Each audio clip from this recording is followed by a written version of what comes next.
পালং চানা বানাবার জন্য এখানে চানাগুলো আমি ভিজিয়ে রেখেছি একবেলা। এতে নুন আর গোটা গরম মশলা দিয়ে ভালোভাবে সিদ্ধ করে এটা একটা পাত্রের মধ্যে জল ঝরাতে নিয়ে নিয়েছি আর নিচে সিদ্ধ করা জলটা নিয়ে নিয়েছি।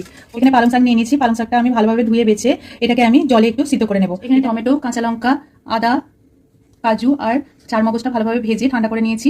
পালং শাকটা আমি ভালো করে ভাপিয়ে ঠান্ডা করে নিয়েছি আর কিছুটা সিদ্ধ করা চানা নিয়ে নিয়েছি। এই সমস্ত জিনিসটা ভালোভাবে আমি মিক্সিতে পেস্ট করে নেব। সমস্তটা মেটে নেওয়ার পর এখানে আমি কড়াতে সর্ষের তেল দিয়েছি। সর্ষের তেলটা গরম হয়ে যাওয়ার পর আমি সিদ্ধ চানাগুলোকে একবার ফ্রাই করে নেব।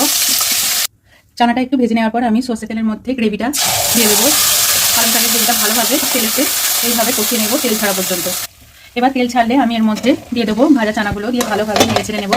এরপর দিয়ে দেবো চানা সিদ্ধ জলটা। এর মধ্যে নুন আছে, এই সময় নুন কম মনে হলে নুনটা অ্যাডজাস্ট করে দিয়ে দিতে হবে।